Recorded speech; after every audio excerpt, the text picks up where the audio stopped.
PRAN പ്രതിഷ്ഠ ചടങ്ങിനൊരുങ്ങി അയോധ്യ. നാളെ പകൽ 12:15-നും 12:45-നും ഇടയിലാണ് പ്രതിഷ്ഠാ ചടങ്ങ്. പ്രാൺ പ്രതിഷ്ഠ കണക്കിലെടുത്ത് കനത്ത സുരക്ഷാ വലയത്തിലാണ് അയോധ്യ. പ്രധാനമന്ത്രി നരേന്ദ്രമോദി നാളെ രാവിലെയായിരിക്കും അയോധ്യയിലെത്തുന്നത്.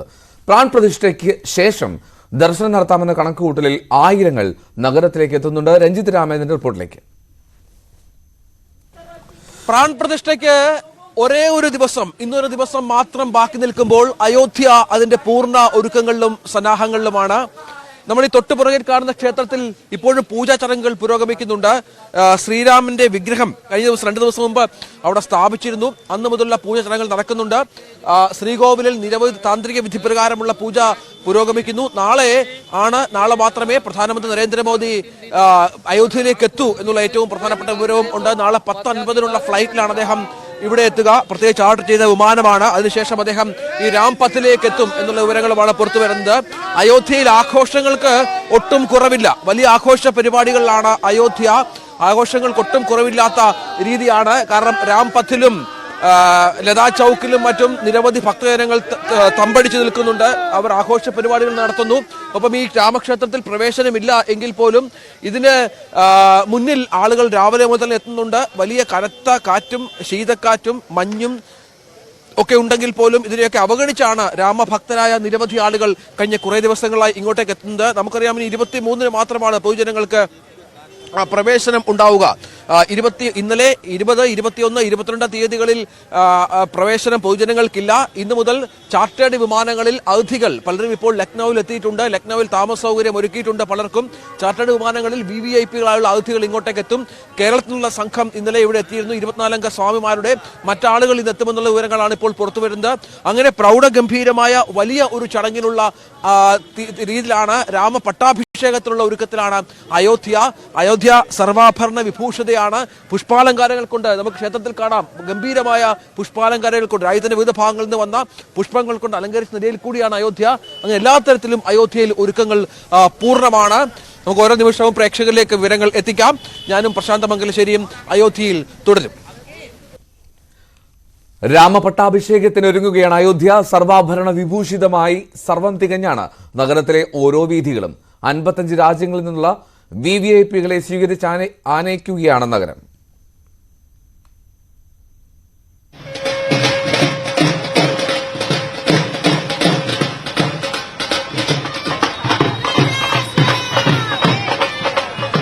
വിവിധ സംസ്ഥാനങ്ങളിൽ നിന്നെത്തിയ പുഷ്പങ്ങൾ കൊണ്ട് അലങ്കൃതമായ ക്ഷേത്രവും വീഥികളും, സ്വർണ്ണഗോപുരം പോലെ തിളയ്ക്കുന്ന അലങ്കാര വിളക്കുകൾ, എങ്ങും ഉത്സവാന്തരീക്ഷം, ഭജനുകളും രാമസ്തുതികളും പാടുന്ന ഭക്തർ.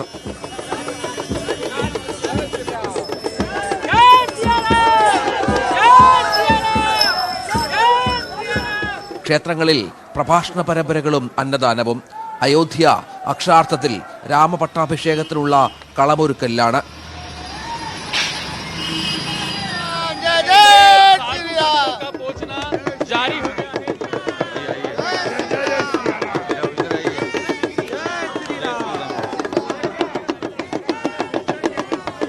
बहुत अच्छा लग रहा है. राममय हो रही है नेपाल और भारत की संबंध बहुत अच्छा लग रही है ना.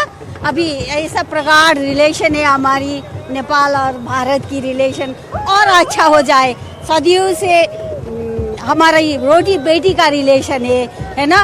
सामाजिक धार्मिक रिलेशन सब एक ही है. हमारी कल्चर एक ही है और एक हो जाए. जय श्री राम. जय श्री राम. जोगी मोदी दोनों भैया जो अयोध्या के लाल कैले हो, इतना बढ़िया खिलैले भगवा धूजा सारे देश में तिरंगा फहरैले ना. जय श्री राम. जय हनुमान जी महाराज. जय श्री राम. हम लोग आ रहे नदिया से, मायापुर से आ रहे. हम लोग मायापुर से महाराज आए. हम लोग आए जो 500 बच्चों जो हम लोग अपेक्षा किया श्री रामचंद्र का मंदिर के देखने के लिए, वो आए. हमको बहुत खुशी हो रहा है. जो सारा देश का जो सनातन हिंदू भाई लोग है, सब एक बार आइए जो मंदिर है उसको दर्शन करने के लिए. जय सिया राम. आपको पता है कि लोगों की मति बदल गई है और लोगों को जाने कैसा लग रहा है. सारे लोग डांस करना चाहते हैं. हाँ, वो तो रोक है, नहीं तो नाचने लगते पूरे चौराहे. एक बार हो जाए प्रभु के शरण में, एकदम प्रभु शरण में हो जाए एक बार. पे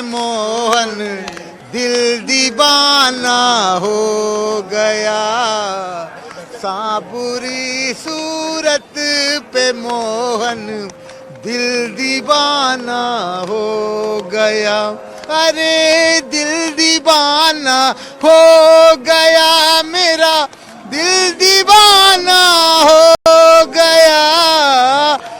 വരുന്ന എല്ലാ VVIP അതിഥികൾക്കും ലൈസൺ ഓഫീസർമാർ ഉണ്ടാകും.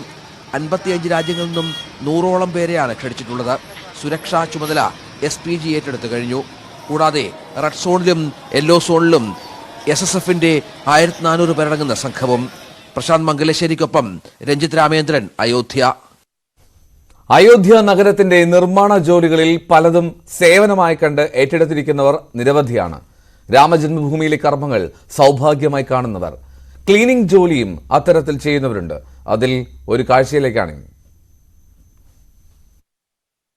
ഈ അയോധ്യയിലെത്തുന്നത് മുതൽ ഇവിടുത്തെ പല പ്രവർത്തികളും സേവന പ്രവർത്തനങ്ങളായാണ് പല ആളുകളും കാണുന്നത്. അതിന് ഇപ്പോൾ ഭാഷയോ അത്തരത്തിലുള്ള ചെറിയതോ വലുതൊന്നും വ്യത്യാസമില്ല. പല സ്ഥാപനങ്ങൾ, പല ജീവനക്കാരൊക്കെ ഇവിടെ എത്തി വൃത്തിയാക്കലടക്കമുള്ള പല സേവനങ്ങൾ. ഇപ്പോൾ ആക്സിസ് ബാങ്കിന്റെ ജീവനക്കാരാണ് ഇവിടെ ഈ സരയൂ നദിയുടെ തീരം ക്ലീൻ ചെയ്യുന്നത്. ഇങ്ങനെ പല മേഖലകളിലും വിവിധ തലങ്ങളിലുള്ള ആളുകൾ ഇത്തരത്തിലുള്ള പ്രവർത്തനങ്ങൾ ചെയ്യുന്നതായി കാണും. നമുക്ക് ആക്സിസ് ബാങ്കിന്റെ മേധാവി അദ്ദേഹം ശ്രീകേഷ് പൈ, അദ്ദേഹം മലയാളിയാണ്, നമ്മോടൊപ്പം ഉണ്ട്. സാർ, ഈ എന്താണ് ഇതിന്റെ ഉദ്ദേശം? ഞങ്ങളിവിടെ UP പ്രത്യേകിച്ച് നമ്മുടെ പല സ്ഥലത്തു നിന്നുള്ള വോളണ്ടിയേഴ്സായിട്ട് വന്നിരിക്കുന്ന ആൾക്കാരാണ്. അവർ വന്നിട്ട് ഇവിടെ ക്ലീൻനെസ് ഡ്രൈവ് നടത്തുകയാണ്, ഇവിടെ നഗർ നിഗമവുമായിട്ട് ചേർന്നിട്ട്. അപ്പോൾ ഇപ്പോൾ മേയറാണ് ഉദ്ഘാടനം ചെയ്തത്.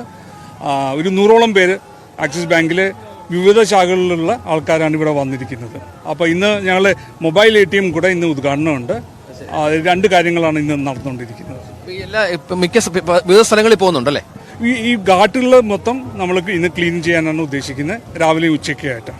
ഈ അയോധ്യ മിക്കവാറും എല്ലാവരും സേവന പ്രവർത്തനമായിട്ടാണ് പല കാര്യങ്ങളും കാണുന്നത്, വൃത്തിയാക്കലടക്കമുള്ള കാര്യങ്ങൾ. ഈ വൃത്തിയായിട്ട് കിടക്കാന്നുള്ളത് നമ്മുടെ എല്ലാവരുടെയും ഒരു റെസ്പോൺസിബിലിറ്റി ആണല്ലോ.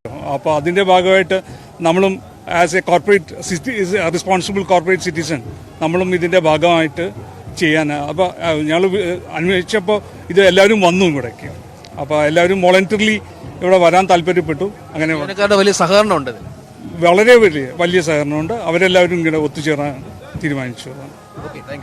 നമുക്ക് ദൃശ്യങ്ങളിൽ കാണാം, നിരവധി 100ഓളം ആളുകളാണ് ഈ സേവന പ്രവർത്തനങ്ങളിൽ പങ്കെടുക്കുന്നത്. അയോധ്യയുടെ വിവിധ ഭാഗങ്ങളിൽ ചെന്നാൽ ഈ പ്രവർത്തനങ്ങൾ പലരും ഒരു സേവനം. ഇപ്പോൾ ക്ഷേത്രത്തിന്റെ മുന്നിൽ പോലും വൃത്തിയാക്കൽ പരിപാടികൾ, ക്ലീൻനെസ് പരിപാടികളൊക്കെ ഒരു സേവന പ്രവർത്തനമായി കാണുന്ന വിവിധ സംഘടനകളെ, വിവിധ സ്ഥാപനങ്ങളിലെ ജീവനക്കാരെയൊക്കെ കാണാം. ഇനിയും വരും ദിവസങ്ങളിലും ഇങ്ങനെ തന്നെ ആയിരിക്കും ഇവിടുത്തെ സാഹചര്യം. ഇപ്പോൾ നമ്മൾ നിൽക്കുന്നത് മനോഹരമായ ഈ സരയൂ നദിയുടെ തീരത്താണ്, കരയിലാണ്. അവിടെയാണ് ഈ ശുചീകരണ പ്രവർത്തനങ്ങൾ നടക്കുന്നത്. പ്രശാന്ത് മംഗലശ്ശേരിക്കൊപ്പം രഞ്ജിത്ത് രാമേന്ദ്രൻ, അയോധ്യ. ഭൂകമ്പത്തെ അതിജീവിക്കുന്ന നിർമ്മാണമാണ് അയോധ്യ ക്ഷേത്രത്തിന് അവലംബിച്ചിരിക്കുന്നത്. ആയുസ് പറയുന്നത് 2500 വർഷം. 70 ഏക്കറിൽ ഗ്രീൻ പ്രോട്ടോകോൾ പൂർണ്ണമായും പാലിച്ചുകൊണ്ടാണ് അയോധ്യ ക്ഷേത്ര നിർമ്മാണം. 70 ഏക്കറിൽ 2.5 ഏക്കർ സ്ഥലത്താണ് ക്ഷേത്രം. 380 അടി നീളത്തിലും 250 അടി വീതിയിലും 161 അടി ഉയരത്തിലുമാണ് നിർമ്മാണം. ഇന്ത്യൻ നാഗരിക ശൈലിയിലാണ് നിർമ്മാണം. 3 നിലകൾ, 392 തൂണുകൾ, 44 വാതിലുകൾ, sewage treatment plant, water treatment plant, സ്വന്തമായി പവർ സ്റ്റേഷൻ, ഫയർ സർവീസ്, 200 മിന്നൽ രക്ഷാചാലകങ്ങൾ, മ്യൂസിയം, തീർത്ഥാടകർക്കായി ആശുപത്രി, അങ്ങനെ ഒട്ടേറെ സൗകര്യങ്ങളുണ്ട്. വിഗ്രഹങ്ങൾ ഉണ്ടാക്കിയിരിക്കുന്നത് നേപ്പാളിൽ നിന്നും 60 മില്യൺ വർഷം പഴക്കമുള്ള ശിലകൾ കൊണ്ട്. ക്ഷേത്രമണിക്ക് 2100 കിലോഗ്രാമാണ് ഭാരം.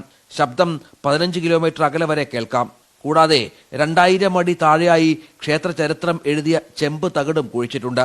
എത്ര നൂറ്റാണ്ടുകൾ കഴിഞ്ഞാലും ചരിത്രം മനസ്സിലാക്കും വിധം. Ayodhya desk, news 18. തമിഴ്നാട്ടിൽ ക്ഷേത്ര ദർശനം തുടർന്ന പ്രധാനമന്ത്രി നരേന്ദ്രമോദി ഇന്ന് ധനുഷ്കോടിയിലെ കോദണ്ഡരാമർ ക്ഷേത്രത്തിൽ മോദി ദർശനം നടത്തും. രാമസേതു നിർമ്മിച്ചുവെന്ന് വിശ്വസിക്കപ്പെടുന്ന അരിച്ചാൽമുന മോദി സന്ദർശിക്കും. ഇന്നലെ തിരുച്ചിറപ്പള്ളി ശ്രീരംഗ ക്ഷേത്രത്തിലും രാമേശ്വരം രാമനാഥസ്വാമി ക്ഷേത്രത്തിലും നരേന്ദ്രമോദി ദർശനം നടത്തിയിരുന്നു.